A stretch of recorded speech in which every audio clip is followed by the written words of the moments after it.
Welcome. Hi, everyone. Happy Tuesday. Hope you all are well. I'm going to give a few seconds for everyone to fill the room, this virtual room. You are at a Nomadic Network event, and today we have Vanessa here. She's going to talk about road tripping the US. But while we're waiting, I'd love for everyone to say hi in the chat box. Let us know where you're from and if you've been road tripping during this time of COVID, because it seems like the safest thing to do, especially if you're outside in nature, away at least 6 feet apart from other people, breathing in fresh air and non-COVID air. So let me know where you're calling in from. Also, calling in. What is this, a radio show? I also want to know how many TNN events you've been to. If this is your first one, extra big welcome. If this is your 57th one, another extra big welcome, because we love seeing repeat guests. Of course, we love seeing your beautiful faces. Yeah, we're gonna use the chat to connect with one another, ask questions, share stories. It's how you meet new people. And if you want, you can change your little name on the screen to your social media handle as well. You'll see Erica, Vanessa, and myself have all done it. So for those of you that don't know me, my name is Leah. I help out hosting the virtual events for the Nomadic Network. I am the chapter leader for Los Angeles, and I am the co-creator and co-host for the Ticket to Anywhere podcast, which is on YouTube and anywhere you can listen to a podcast. So welcome, everyone. Before we jump into introducing Vanessa and all the knowledge she has to drop today, I just want to share a few things with you guys, and we'll get this show on the road, literally. All right. So, like I said before, you are at a Nomadic Network event. Welcome. We are a massive travel group that was started and inspired by Nomadic Matt last December. We were doing live community events, going to 22 plus cities across the globe, launching these chapters in each city, inspiring travel enthusiasts to come out and get to know one another, grab advice, make new friends, discover new destinations. But of course, the Rona hit, and so like the rest of the world, we moved everything online. But it's actually kind of better because we have multiple events per week now, and you can attend whether you're in Europe, you're in Asia, Australia, which is like the same time zone, or you're in the Americas. And you don't have to get all dressed up. You don't have to, have a drink. You can really be just listening in. So it's a great way to meet people from all over the world and hear several different topics in a week. So a few things to keep in mind: you can turn your camera on. Like I said before, we love seeing your beautiful face. You don't have to turn it on, of course. We just say hey in the chat. You'll be muted for the duration of this event. We will have a Q&A that's going to follow the presentation. When you have questions in the chat, go ahead and preface your question with the word question, and I will grab it, and Vanessa and I will answer it later. So like I said, feel free to use that chat to connect, ask all the questions, share relevant personal experiences, share your anecdotes and stories. We'd love to hear all of those. Replays are available for Patreon members, so patreon.com/nomadicmap. I'll explain a little bit of that on the next slide. We're here to learn, satiate your wanderlust, have a ton of fun, meet others. I've met some of my closest friends now through Nomadic Network. I'm forever grateful for that. And our speakers, Vanessa, are doing this out of the kindness of their heart and all the knowledge they have accumulated by doing things firsthand, and the passion they want to share with all of you. So it wouldn't be the same if it was just the three of us talking, me, Erica, and Vanessa. So we're really, really grateful for you, Vanessa, for being here, for doing this for us. And we're grateful for all of you guys for attending. That's what this is for. All right. Like I mentioned, we do have a Patreon community, and it's a really exclusive, amazing community where you're going to get awesome perks, such as the bulleted items here, free signed books, free guides, exclusive Facebook group access, personal stories, input on the content that Nomadic Matt and the Nomadic Network create. So cool, so important. live Q&As with Matt himself. Those are my favorite because he literally answers every single question. And he's like, give me more. I'll stay on here till I've answered all your questions. It's awesome. It's like a one-on-one conversation. So go ahead, hold up your phone camera to the screen and scan the left side if you'd like to know more about the Patreon community and become a member. But if you can't do that and you're feeling generous, you know, the Nomadic Network still provides you a lot of value. You can do a one-time donation via PayPal. So again, hold up your phone camera to the screen, scan that QR code, and then a link will pop up. Oh. So, oops. Sorry guys, my Zoom is like freaking out. So like I said, we have Vanessa here from Latino World Travelers. Vanessa Fondour-Adams, I hope I'm pronouncing that right. She's a fierce and adventurous Dominican Jefa and founder of Latino World Travelers, LatinoWorldTravelers.com. She's which is an online community with the goal to empower Latinos to explore the world, connect to their nomadic heritage, and diversify the face of travel. And Vanessa has just done a latest 7-day cross-country trip that allowed her to take off 10 states between California and New Jersey. And she is here today to share that with all of you. So without further ado, Vanessa, I will give you the floor. Absolutely. Hi, guys. Thank you for being here. I have a special presentation for you, and I cannot wait to share everything with you. So let me just share my screen. And yes, can you see everything? Yes? Great. So between two oceans, my cross-country drive through the US. Like she said, my name is Vanessa. Now, a little bit about myself so you can get some context. I was born and raised in Dominican Republic. I immigrated to the US at 17 years old. But my first experience with travel was actually to Cancun in spring break. You know, that freshman Cancun spring break? That was my first travel experience besides coming to the US. I caught the travel bug after I went to study abroad in Spain, France, and Portugal for the entire summer, the year I graduated. So after that, I was set. I spent all my money on traveling. There is nothing else I do. I don't like shopping. I don't like anything else, just traveling. I also got married in Phuket, Thailand, and I brought 35 family members there. So it was amazing. I'd never been. It was just in my vision board. And I said, you know what? Why not? And that's where I went. I am also a former educator. I had been a high school teacher for 10 years, and I recently resigned in November, and I decided to enter the field of entrepreneurship. So here I am. So far, I've been to 29 countries in 6 continents and 33 US states.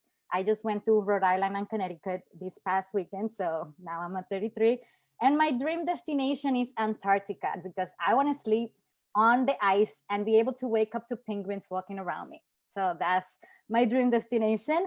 And what do? I curate elevated EPICurean, immersive, and cultural experiences around the world because I love to eat and I love to fine dine and go to Michelin star restaurants. So that's where my money goes when I travel to eat. And I am the founder and CEO of Latino World Travelers, which is an online community that empowers Latinos to experience the world. And I also want to diversify the face of travel to see more people like me in the industry. So without further ado, let's start with the presentation. Are you ready? I hope you have a notebook so you can take notes. So we started my husband was attending Stanford University for a year.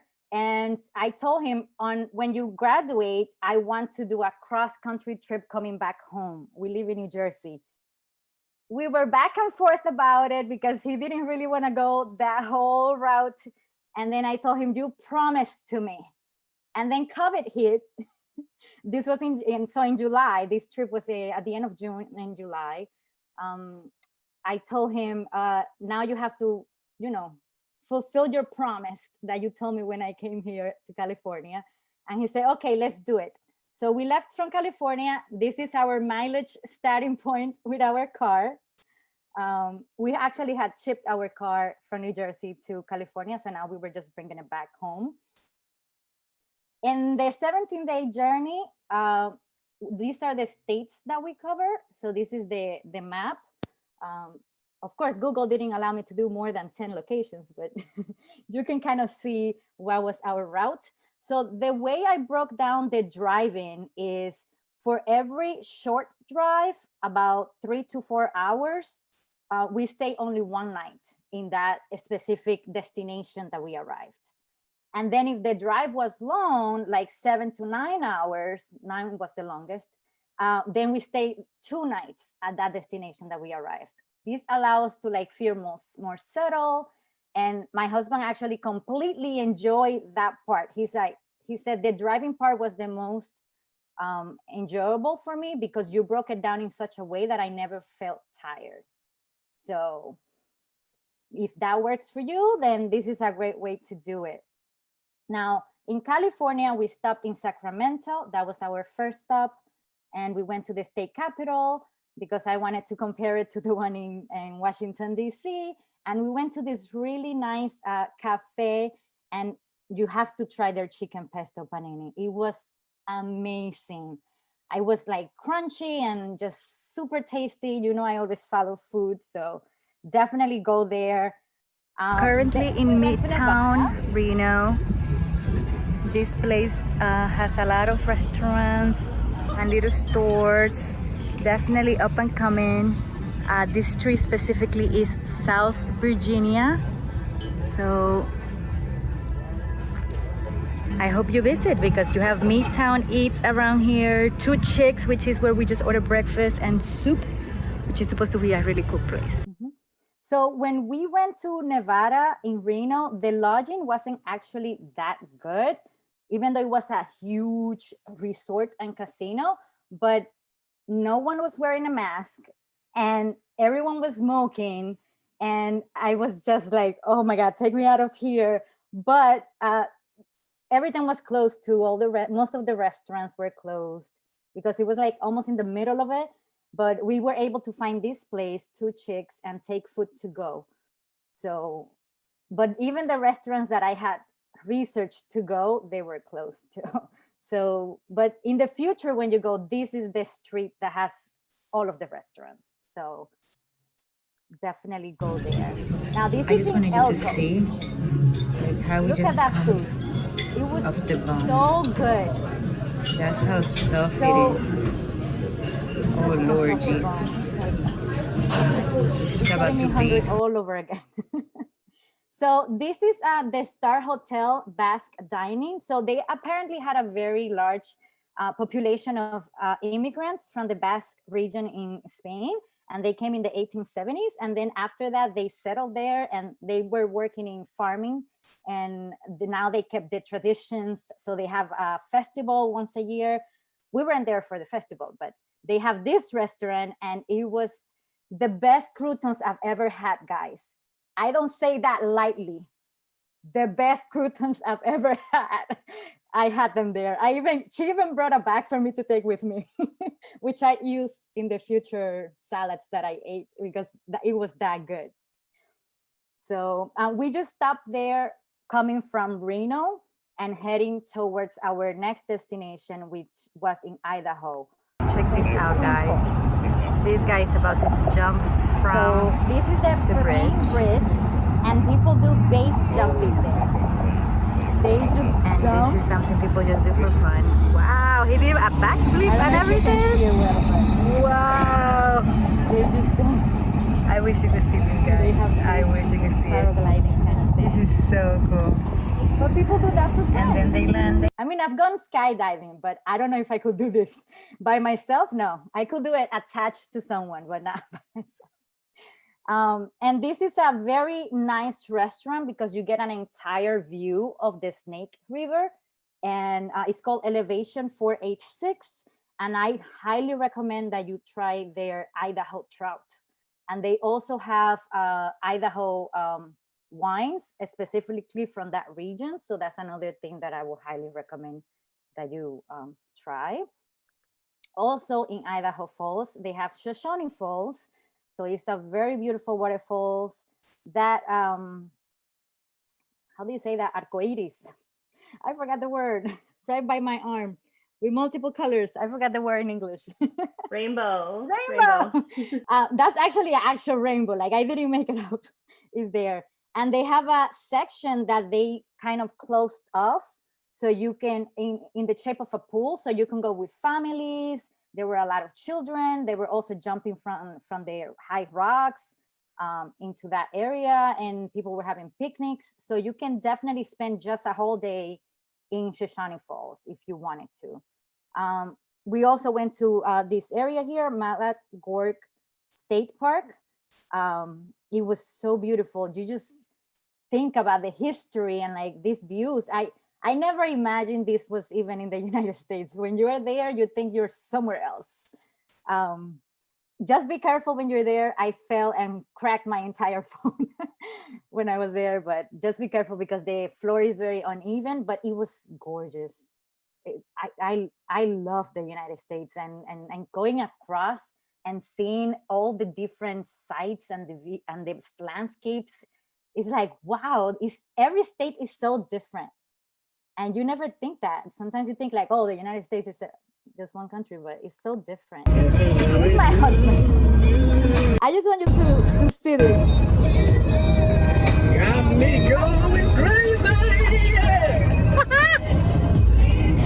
So we were cracking up because he was singing all these songs and I was just having a blast with him.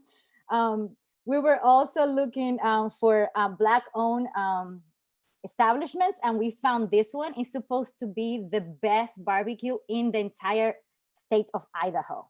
And they were actually published in multiple publications because they have the best barbecues. So definitely check it out.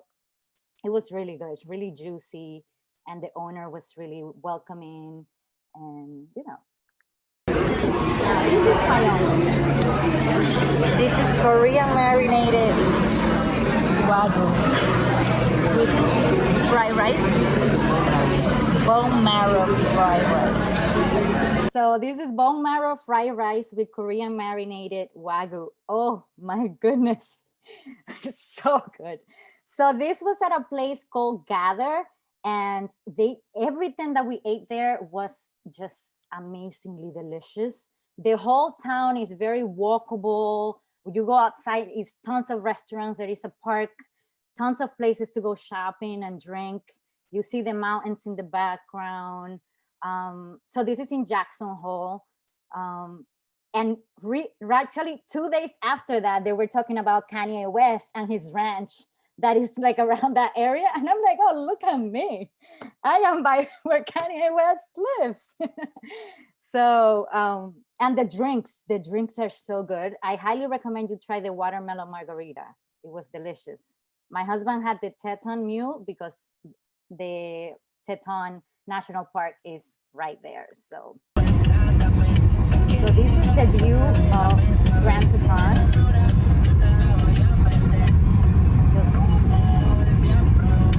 Spectacular. And of course, I have to play my reggaeton music, you know. I have to like keep active.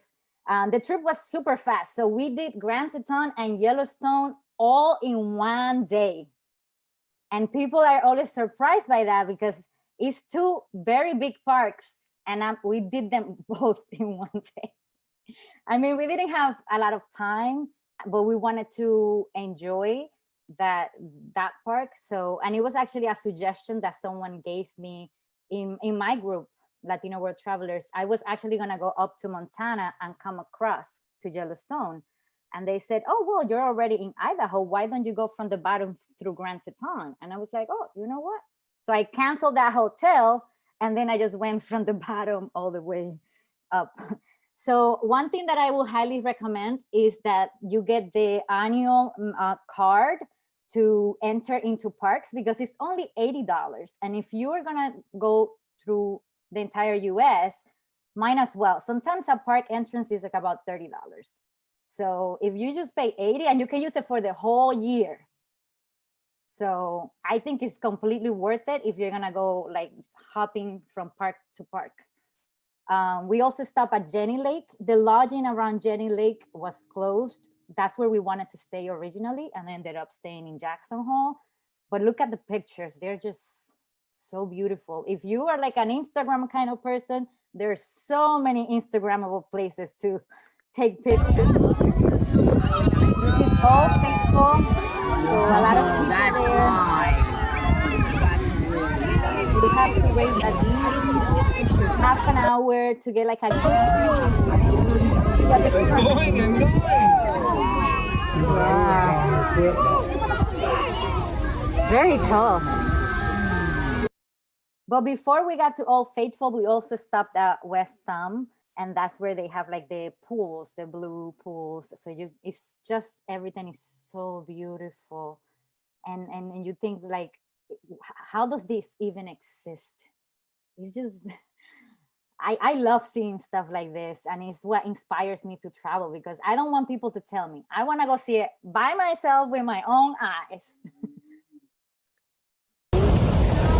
We also continue, so we did the entire loop that goes around Yellowstone, because we wanted to be able to stop in every single stop.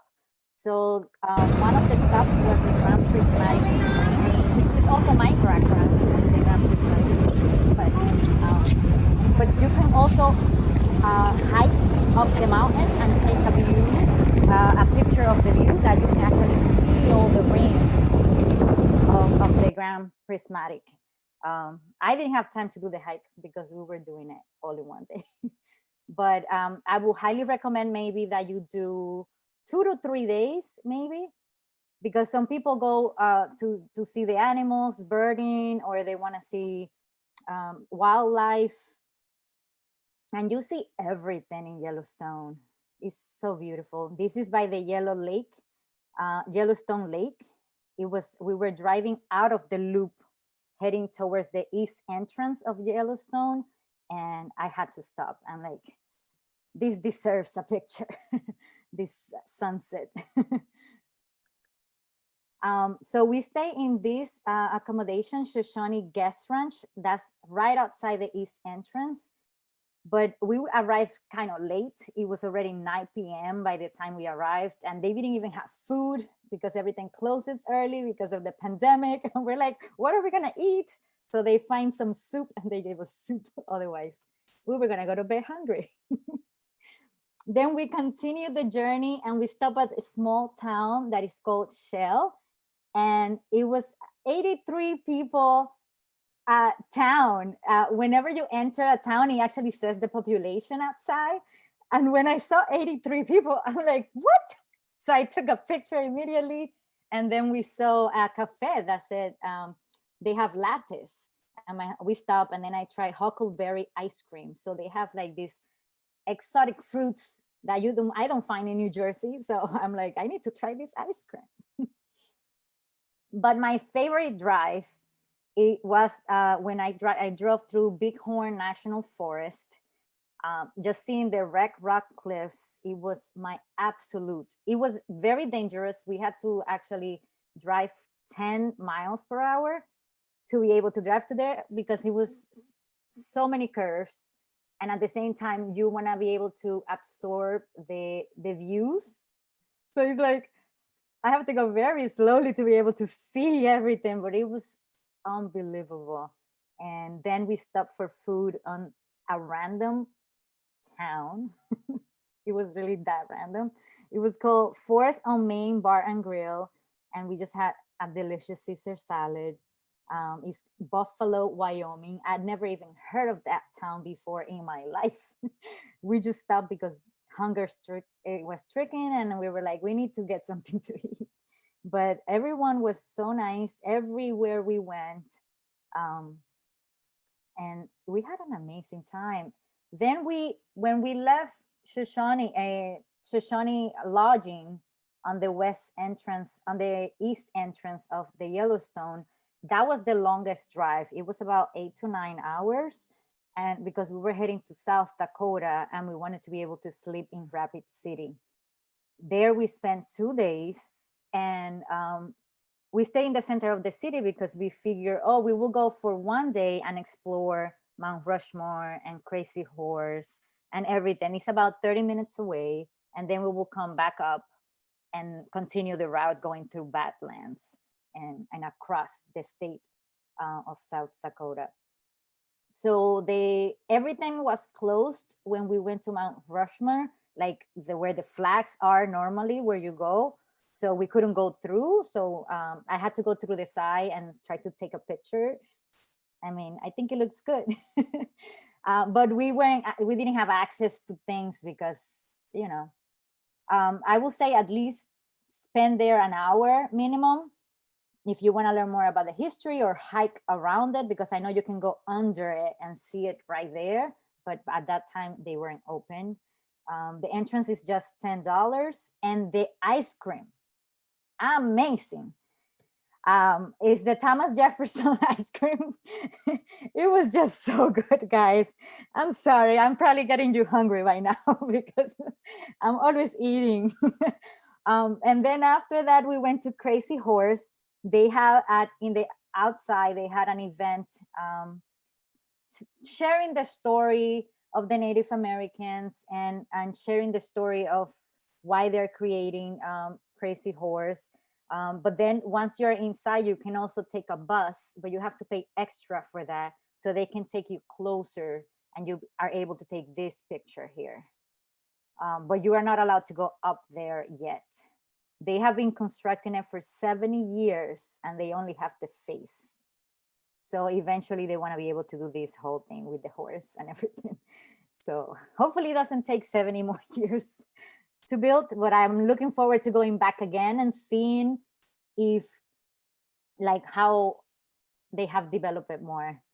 And then you have to spend there at least 2 hours, I would recommend. Then we went to Prairie Valley Winery. We had a wine tasting there. They have rhubarb wine, and they have something that is called Red Ass and Rosy Ass. Is the owner named those wines, and they're just really, really good wines. We bought about 5 bottles or something to bring to our family. And then we also went to Belle Jolie Sparkling House Winery because I love sparkling wine. That was a little bit out of the way, and we actually had to go back. So maybe if you can catch it before when you're coming from Wyoming towards there. Their brunch is supposed to be amazing. All of the reviews that I read were about their brunch and how amazing their brunch is. Then in the evening, we went to Vertex Sky Bar, which is on one of the main streets, and you have to pay $20 to go up. So you have to get a card at the front desk to be able to go up because it's a private kind of membership thing. Only if you stay at the hotel, you can actually go in for free. And they have a really nice rooftop that you can see the entire city from there. And the drinks are really good too. And right next to it, they have a street that is full of graffiti, and you can take lots of really nice pictures. I'm not sure. I didn't take pictures because it was the nighttime, so I couldn't see them well. But if you go during the day, it's a great place to take pictures. And I always try to look for like 1 or 2 spots that are Instagrammable. So I went to the chapel in the hills. There is really nothing there, just the chapel, but it looks really nice. And I just wanted to take a picture. That's pretty much it. Then we went to Badlands. So this is, as we were going to our next destination, our stop was Badlands, and it's just incredible. You were seeing already from Yellowstone how differently now this is. It's just fun. And here we were able to encounter. Oh my God. Look at this. We were there for about 5 minutes, and they were crossing like over 100 of them. Oh shit, oh shit, oh shit. Sorry, excuse the language. I was just scared. My husband, of course, wanted to get closer, and I told him, no, don't get closer. There was one that was staring straight at me, so when he attempted to get closer.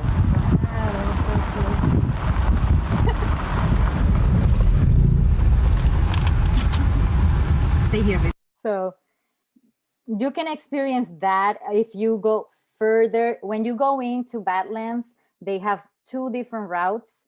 So we want to return to the right first, because that one is where you see this kind of stuff. So when you look at the map, there is the long route, and then there is a short little route where you can see this. So if you skip that little route, I can't remember the name, but it's to the right. Then you see these beautiful animals. They were so, like, I'm seeing this with my own eyes. I only see this on pictures, guys. And then we were looking for something to eat. There is nothing in the Badlands. There are no restrooms. There are no restaurants. There is absolutely nothing there. So if you get hungry, too bad. At the end of it, at the exit, they have a gas station. So you can get snacks there, but they don't have like food. So I started just looking at my phone. Where can I go? What can I do? This place is supposed to be the best burger in the entire state. So we went there, but we had to wait until 5 p.m. because they only open from 1 to 2:30 and from 5 to 9. That's it. But everything is grass-fed. Everything is organic. Everything. So we waited, of course, because I wait for food, and it was delicious, just juicy. So if you're not vegetarian, this is a place for you to enjoy a nice burger.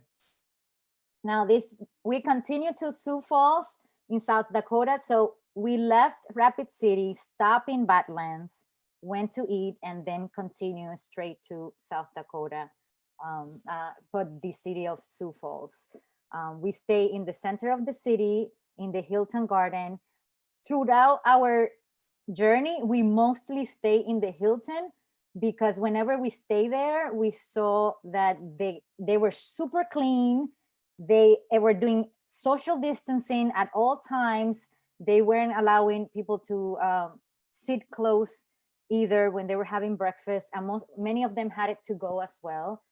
They had hand sanitizer everywhere, and we just loved the way they were following protocols. So we booked usually. By the way, this trip was not planned. I planned the activities the previous night in the hotel. So we're like, oh, tomorrow we're going to South Dakota. I looked online. Oh, this is where we're going tomorrow. And the hotels too, because I didn't want to book a hotel and then we end up spending more time in a specific city than another. So that's why I didn't want to book anything. So I always booked the previous night when I had internet. Also be mindful, download the offline maps, because there are a lot of sections that actually do not have service at all.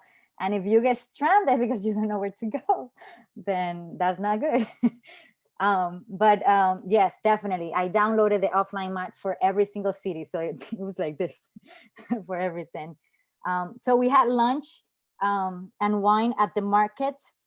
They have a lot of artisan cheeses and charcuterie, and we had wine, and then we walked to Falls Park. It was just beautiful to walk around, see where the locals go. And then we went to have ice cream. Of course, ice cream has to be in the menu.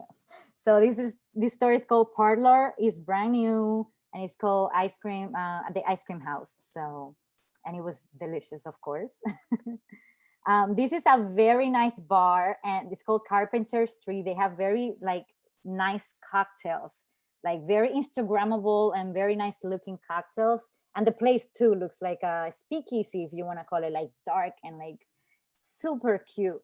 And there is outdoor seating for all of the establishments. That street is called the Sculpture Walk, and they have tons of sculptures all around. They have you can also do a beer tasting. Actually, where this dragon is, that right there is like a place to do beer tasting, and you just take random pictures. I'm very playful with my pictures and silly. I don't really post like Instagram. I just take whatever. And then of course they have a reproduction of David Michelangelo, and here I am like closing my eyes like, oh yeah. Then we continue to Nebraska. So from Sioux Falls, we just went straight down to Omaha. And the whole reason why we went there is because apparently their steaks are amazing. I mean, we always hear steaks. And when I hear steaks, I hear Omaha, Nebraska. So that's why we went there. But unfortunately, most of the really good steakhouse were closed. So we just ended up walking around this area that is called Old Market, and it's on South 11th Street. They have lots of little stores, and I was able to get this delicious jam. It's fig, raspberry, and oranges with spice with ginger. So I was like, I need to get this one. And then I'm gonna do a party and have a charcuterie board with that jam. It's so good.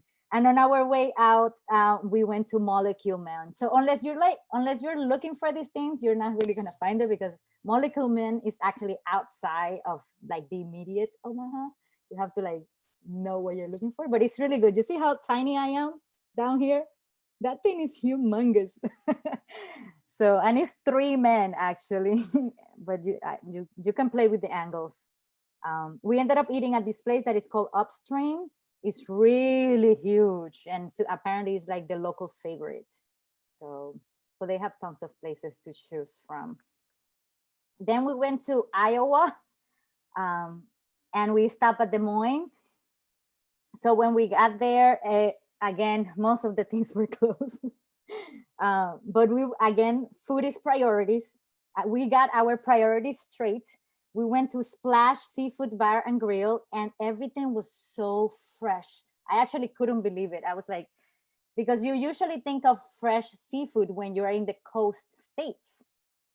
But the fact that we were like in the middle of the country, and they say, yes, we fly in every morning, all of our seafood. So I was like, what? So the place is called Splash, and the food, the lobster, it was like literally like melting in my mouth. They had the lobster bisque was really good. The Rockefeller oysters were really good. So it was just delicious. And then you can go also to the state capitol, and they have a gold dome. They're not under construction anymore, but it's just beautiful to take pictures there. Because all the other capitals are usually like white, but this one is like fancy. So then the next thing we did, we grabbed breakfast, a juice. That's when we were already eating too much, and we were trying to lean towards eating healthy. We were like, okay, let's try eating healthy now. So we went to this Black-owned juice bar, and it was delicious. And then we continued to Papa John's Sculpture Park. And of course, I'm gonna take my silly pictures there too. But you can take so many cute pictures. It's an entire park just full of sculptures. And of course, this here, the Travelers, I'm not sure if you know this magazine, the Travelers, they're building, their headquarters is there. So I'm like, I have to take a picture of that too.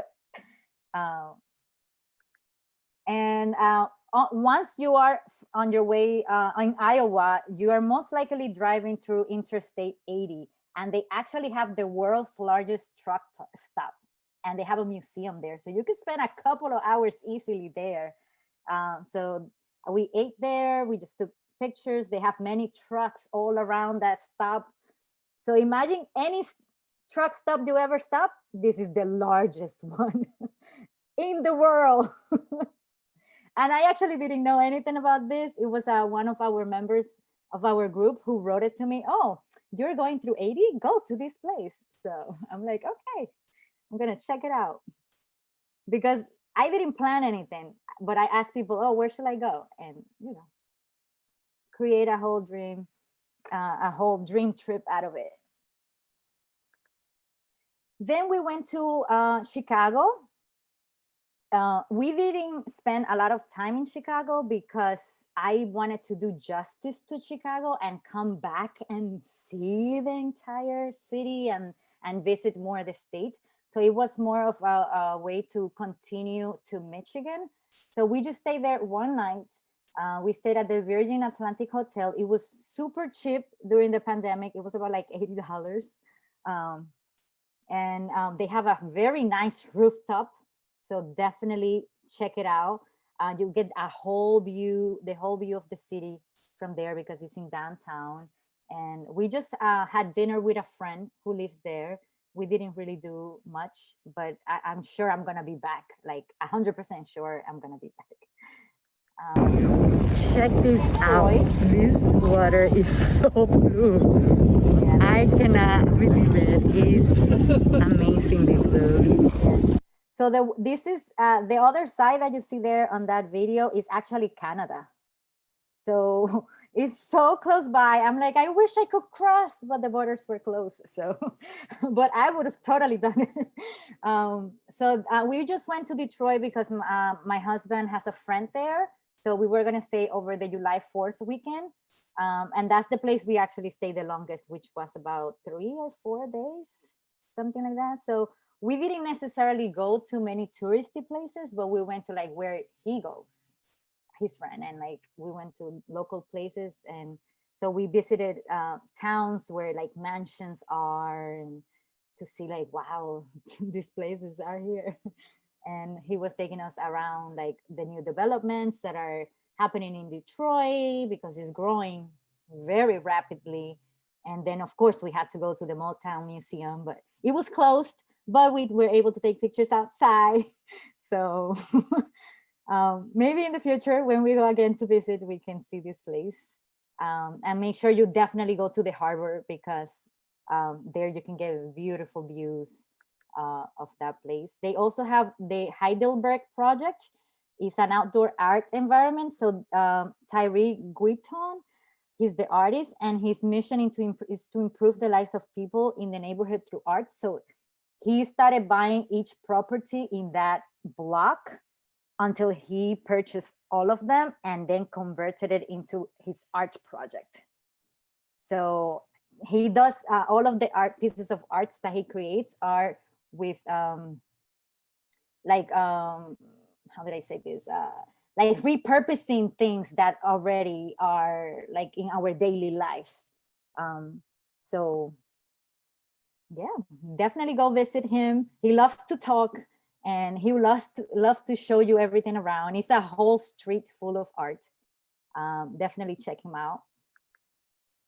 And something I didn't put it here, but as we were talking to him, we realized we were actually staying in the apartment above from where he lives. And we had no idea until we started talking. And then, yes.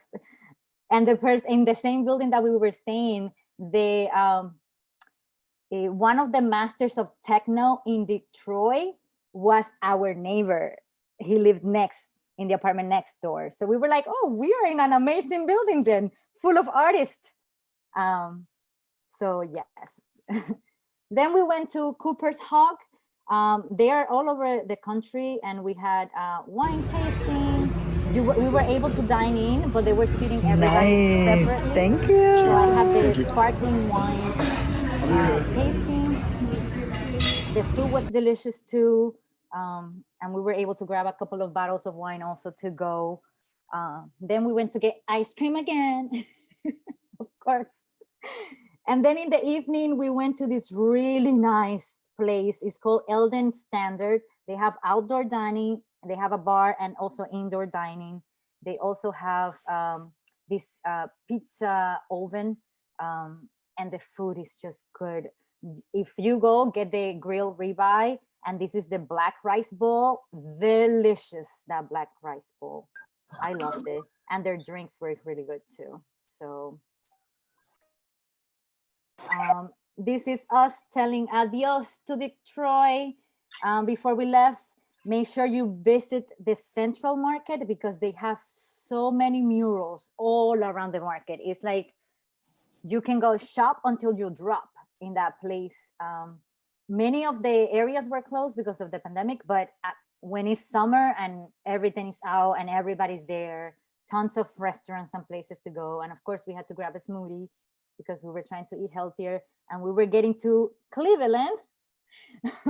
And in Cleveland, the first stop that we had is Summer House, and we tried their dry aged clothesline bacon with Ohio maple and Kool-Aid pickles. So the pickles were actually in different colors because they dipped them in Kool-Aid, but it was really good actually. So even though it sounds strange. Last week when we arrived to Ohio, we went to the Caribbean Van Brewery Company. We were able to see the crossing. That was really beautiful to be able to see the ship. So what a view. And the sunset right there. Oh, I just absolutely love it. And that's the Cuyahoga River right there. They were taking the temperature of everybody, and they were also measuring the oxygen level. So this restaurant was the one with the best like procedures for you to like come in and kind of thing. And this is in the middle of town. It's the Cleveland Public Square. There are art installations, and they have this very nice garden with flowers and things. And then East 4th, our hotel was actually right around that corner from East 4th. And they tons of restaurants there too. So that's our go-to place usually when we go to restaurants. Now, our last stop was gonna be Pittsburgh, but we didn't know what to really do in Pittsburgh because we wanted to check it out first before booking the hotel. So we arrived there after we left Cleveland, I wanna say like around 11 a.m. Or 12 probably. And everything was closed. We couldn't even dine in or dine outdoors, nothing. They were not playing games. So we tried to go to several places to visit, and they weren't even allowing that. So we said, you know what? Why to spend a night here? Let's just go home. So that was one of the longest days because we drove straight from Cleveland, technically, all the way to New Jersey. But we, of course, had to try these tacos. They call condado tacos, and we just had them to go. And this is the only picture I took in Pittsburgh because I'm like, let's just go home. And that was the best decision that we did. We just drove 5 more hours and we just came home, right? And that is it. Our mileage ending was 55,709. So that means we did about 3,970 miles. So it was a lot. But I'm super excited that you guys are here. And thank you for the opportunity to show you my journey with food and Instagrammable places through the US. More than welcome to follow me at Latino World Travelers or at Von Vivant Wanderlust. All right, and I'm gonna open it up for questions, right? That was amazing, Vanessa. I'm pretty sure every single person in this chat is literally gonna go leave to go on a road trip across the US tomorrow. I'm not even kidding. And I mentioned that everyone pretty much agreed that most of the states that you drove through, like in the Midwest and in the North, are so incredibly underrated. And I feel that you brought them to life in this presentation. So thank you for speaking so highly of them. I know I've visited them as a child, not as an adult. So it would be great to go back there and be able to actually experience things. Well, actually during COVID. I'll just segue into the next question. How were, I know you said many businesses and establishments were closed, and even Pittsburgh, like the whole city was just shut down, but how did you feel different states were handling COVID-19 and like taking precautions, and were the general public wearing masks? Like, how did you feel in every state that you went to? I mean, generally, they were doing pretty well, except for Nevada. That was the only place that I was like, ah. And I guess it was because the hotel was so large that they couldn't control the people, I guess. But other than that, all the other states were doing a fantastic job. We felt very at ease when we were traveling. Because also the reason why we drove is because we didn't want to fly. Because we were like, oh, I don't know if I'm ready for flying during the pandemic. So we were like, at least we can control it more if we are the ones driving and going to places and deciding where to go in or not. But the hotels were super clean. They had like this sticker that shows that they disinfected everything. But we also have our own arsenal of wipes, gloves, Like I was obsessed with hand sanitizer whenever I came Same in and here. out, whenever I touch anything before eating, after eating. And so Yep. yes. But other than I'm that, like most places were really good. Like they were social distancing, the tables were separated. Most of it was Yep. outdoors. Mhm. That's really great. I've noticed many businesses now will have papers or signs on how they're keeping their spaces clean and how they're making customers feel comfortable. So I'm sure you saw that in a lot of the, maybe some of the bigger hotels that you went into. And I traveled over the weekend as well. And yeah, I use sanitizer on everything, even after they sanitized it. So it's double clean now. It's probably better to travel now than to travel before, because now everything is cleaner. Oh And yeah, there are less people because the tourists are Yes. not here. It's just us. Yes, So absolutely, absolutely. So I know Erica and Linda both wanted to know, were you able to find lots of Black-owned places to go to, or do you have any websites or accounts or social media accounts to recommend for finding Black-owned businesses, or did you just Google it for each location? How did you discover those? So I literally went on Google and I put the name of the states and I put Black-owned restaurant or establishments, and whatever came up, I read the reviews, and if it was like good to my standards, then I went. Sure. But I know I'm part of a group too that's called Nomadness Travel Tribe, and they're all about elevating like Black-owned restaurants, and that's a very good source that you can check it out. They have an Instagram and they also have a Facebook, and you can ask a lot of questions there too. But I just what was it literally called again? Googled Nomadness Travel Tribe. Nomadness travel. I don't know how to spell that actually, but maybe we Like a can nomad, but Uh-huh. ness at the end. Oh, madness. Yes. Okay, yeah. Yeah. Erica has it in the chat. Mhm. Okay, that's awesome. So that they are a great group for you to ask those questions, and because they know a lot about everything. So Oh, wonderful. I always love hearing about new travel networks, so thank you for that one. Really quickly, Doug wants to know what your Zoom background photo is. So this is the Grand Prismatic. Remember I said if you hike up, you can take a picture of the entire view and all the layers of the prismatic. If I didn't hike it, so I was able to take it from where those people are. But if you hike it up, you can take a complete picture of this. The Grand Prismatic, that's on Yellowstone. It's beautiful. Oh, this is your photo then. No, this is not mine. This is just, I just change my background every time I do a presentation, and I change it to the place that I'm presenting about. Yep. Oh, it's lovely. Okay. So Dolores wanted to know, how much time did it take to research and decide on where to go and where to eat? Because your restaurant choices looked absolutely incredible. So I literally did everything. I'm really good at planning, I guess, but I really did everything the night before. So if I was gonna go to Sioux Falls the next day, the night before, I was sitting in Rapid City in the internet, just looking at my phone while in bed. Oh, let me see, where am I going tomorrow? Right. And I just love like reading about reviews and checking out places. I guess, I don't know, my techniques work. Check them.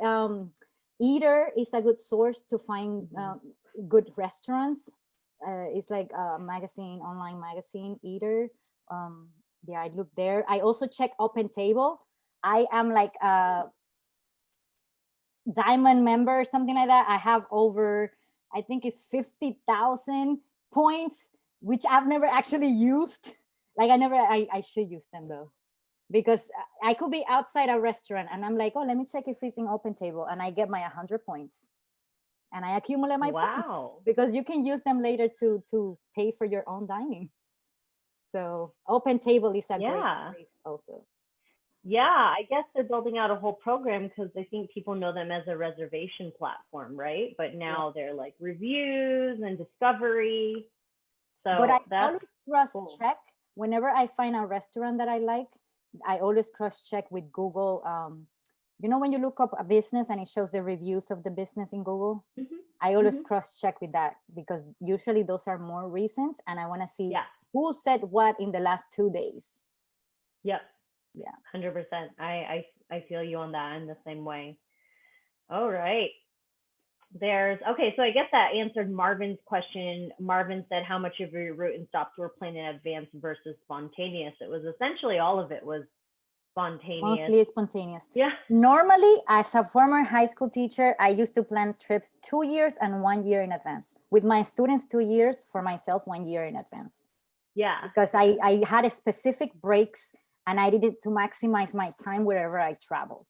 But since this one was more like leisure, then I just was like, let's go, just go with the flow, because we don't know if we're gonna like a destination more than another, and we're gonna spend more days there than we originally planned. So Of I course. didn't want to plan too much. Like, what if I like Sioux Falls too much and I wanted to stay 3 days instead of 2? Mhm. Mhm. Able to Did you do. have I'm sorry if I missed this. At the beginning, did you say how long you had as a whole? He just told me, make sure we don't spend more than $250 a day. Oh. And and I wanted to actually do about 25 days. And he said, no, less than 20, less than 20. And I'm like, okay, less than 20, let me see. But didn't even spend 250 a day. Very rarely. Right. Yeah, very rarely. But including accommodations and food and gas, all of Yes. that, Mhm. no more than 250 a day. Mhm. Yeah, 125 each. Yes. Okay. Mhm. All right. Yeah, that's not bad for accommodation and food. That sounds pretty normal if you're road tripping across the US. Okay, I know Tomasa and Luisa and Ali had similar questions, such as what would you say your top 3 states to visit were, and is there anywhere you wish you stayed longer to explore more? Mhm. I definitely wished I stayed longer in Idaho because I wanted to go through the whole middle area and north parts of the state, and I only went through the bottom through the falls. Yeah, something Idaho Falls. So and then I went straight to Wyoming. So I wish I would have gone all the way up. And then Wyoming, I wanted to stay longer because I wanted to see Yellowstone for more days and Grand Teton and be able to stay in the Jenny Lake area. And I had a whole route, but I would have to go all around and come back up. And if we did that, then we weren't going to have time. But they have the best views ever in Grand Teton. So Oh, I bet. definitely in the top. And I will probably go back Mhm. to Idaho and Wyoming. Definitely. I definitely probably will go back.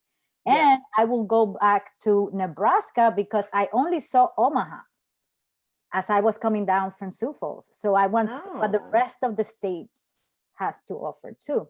So I'm not sure how I'm gonna do that trip. Maybe like go through Kansas City, like Colorado, maybe go to Nebraska again, and then Utah. That's probably another route that I can take to be able to see those. Yeah. But Oh, I wow. definitely felt so inspired that I want to do another road trip at cross country. Yeah. Well, route. I mean, yeah, Ali asked where would you like to visit next? Essentially, any other states you'd like to visit next? I want to visit, definitely Utah is in the top of my list. And that's why I didn't stop on this trip, because I could have easily gone from Nevada to Utah and then up to Idaho. But then it was going to be a lot more money because Utah is expensive. I also thought about going through Oregon and going then crossing Idaho. So those 2 states, Oregon and Utah, because I already went to Washington State and California. So I'm just missing that middle one right there. Right. So, and Utah Oh, for sure is in the top of my list. yes, yes. A beautiful scenery there. I mean, in all My the goal states is that to you visit mentioned. all 50, and I'm already at 33. So 17 more to go.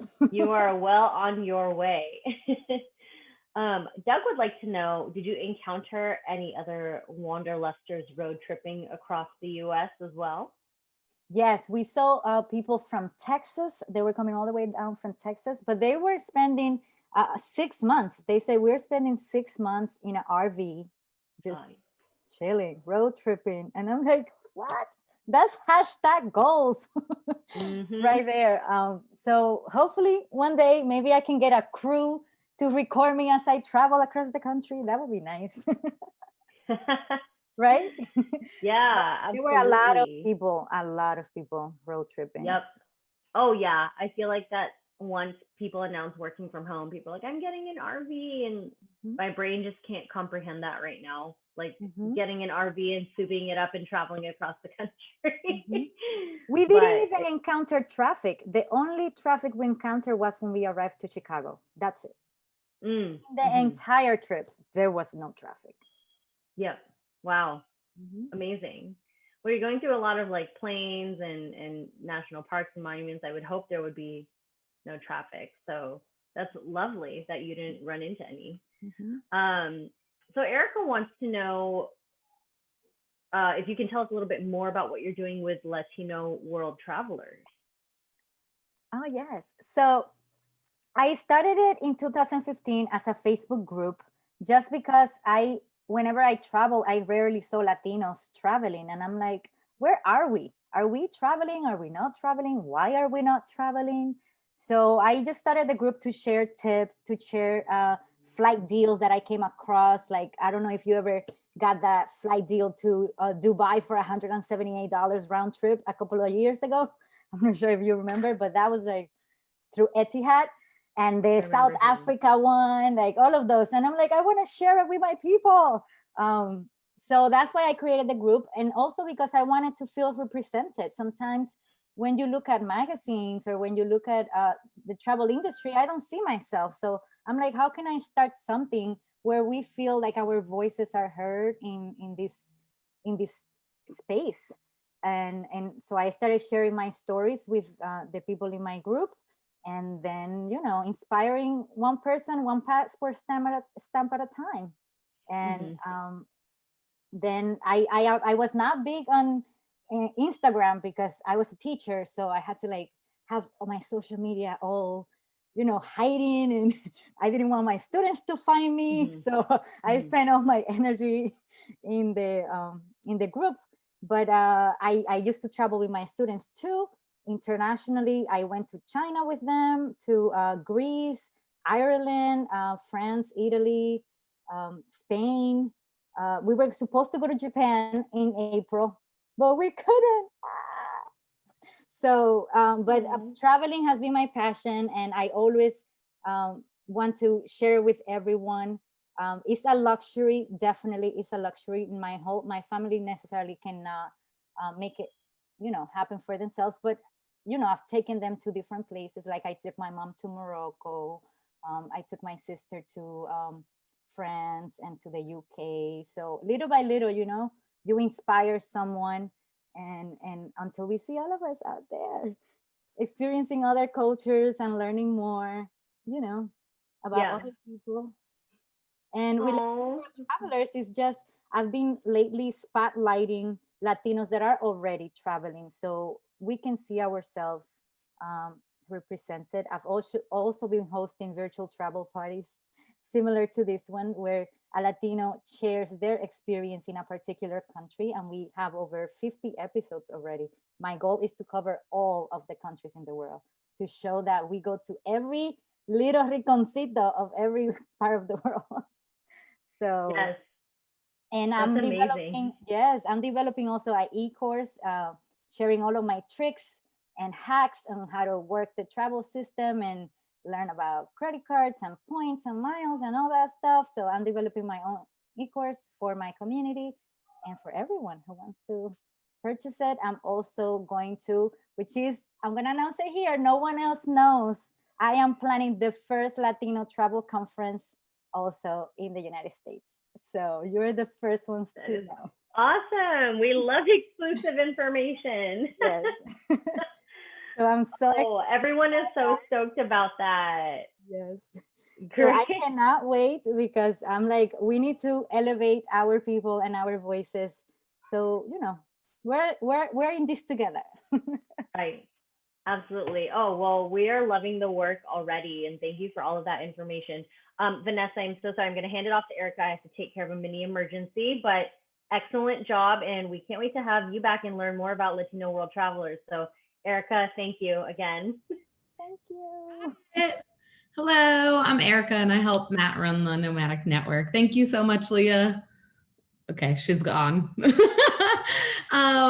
I just wanted to say, Vanessa, this is incredible. I love everything you had to say, your passion, your enthusiasm. I really feel like if you read through the chat, which I'm sure you were busy actually presenting, you could see how many people were just so stoked to see all these very underrepresented states that you went through, and they were just like very excited, and we had a lot of people sharing about their own experiences, and I love that because this is a community event. So you guys did a really good job in the chat, and it was amazing. I just wanted to do a few announcements before we go. Did you have anything else you wanted to say, Vanessa, before I start those? No, just thank you for giving me this opportunity to share my story. And I'm really looking forward to meeting all of you guys. I come to these events often, so let's keep connecting and let's make magic. Yeah. All right, we have a very, very important last question from Doug, which is what ice cream is in your freezer? I actually promised myself not to eat ice cream, and I don't purchase it anymore. But if I were to have it, I will have the a caramel cone Häagen-Dazs ice cream. That's a good one. Yeah. We're on pumpkin pie ice cream at my house. Talenti. I don't know. You guys fill in your ice cream in your freezer while I give these announcements. All right, let me share my screen really quickly. Okay. This is phenomenal. Can everyone see this? Let me make it full screen. Okay. So we had a few people who said it was their first time. So I just wanted to go over where you can find more events through the Nomadic Network. So it's the nomadicnetwork.com/events. We have, I think, like 25 events up there right now. We're putting them up super early so you guys can plan your life around our events. So hopefully you're able to. We have the first one. This is a bit of an old slide, but we had a one on Croatia, and then this one is the road tripping one. But tomorrow we actually have an event with Ashley, who's going to teach the basics of travel hacking, and she hacked her way to the Olympics. And she's going to tell us all about how she did that and how you can actually like have a big trip planned. And if you don't have the money, you can figure out how to hack your way there. We also do happy hours, which are really fun. They're location specific because this was a chapter-based organization before we turned into a virtual-based organization. So we have one in Portland, California, Seattle, New York, and DC coming up. So if you're in any of those spaces or in any of those cities, please RSVP. They're small and you get to talk and share your stories. And it's more like if we're at a bar event. And we have some leaders. I know Stephanie's here tonight. I don't know if she already hopped off, but she's going to be doing the one. Oh, she's going to be doing the one for DC. So they're really fun. They're led by the chapter leaders, and they're definitely much more interactive than this. And then Thursday, we have Matt, who's going to be interviewing Cash, the budget traveler, about his time traveling around Europe during the coronavirus. So we're really trying to give you a lot of, inspiration for people that are safely, slowly traveling while this is happening, just in case that's something you want to do or something you want to learn about. It's not necessary, but we're trying to bring you those types of events.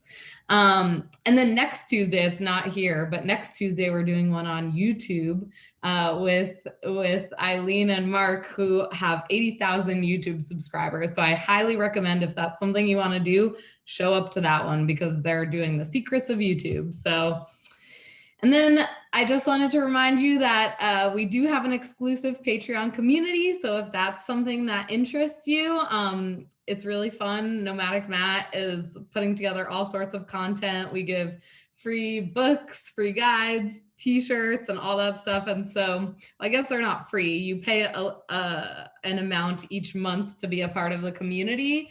But it's really fun. And all of these presentations are at the $5 a month level. So if you wanted to watch Vanessa's presentation again and just like soak up her excitement, you could do that through our Patreon. So that would be really cool if you joined us there. But if you just wanted to support us, if you found this valuable, we would love any of your one-time donations too. That's a great way to support this, to make sure that like we can keep running these events.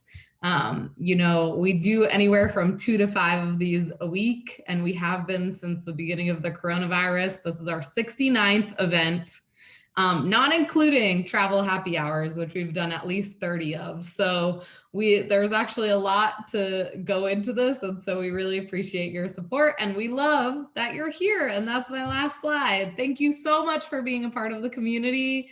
Like, thank you, Vanessa, for coming and sharing your enthusiasm. We got a lot of questions about how we select our speakers, because everyone is just a really enthusiastic speaker that has so much to share. And I just have to credit it to this community, like friends of friends, people that are saying like, this person has a story to tell. And so I'm so happy that you came on here, Vanessa, and you shared your story with us. And honestly, like, your enthusiasm was just dripping off the screen, and I almost dripping as much as that ice cream that you were showing us on every slide.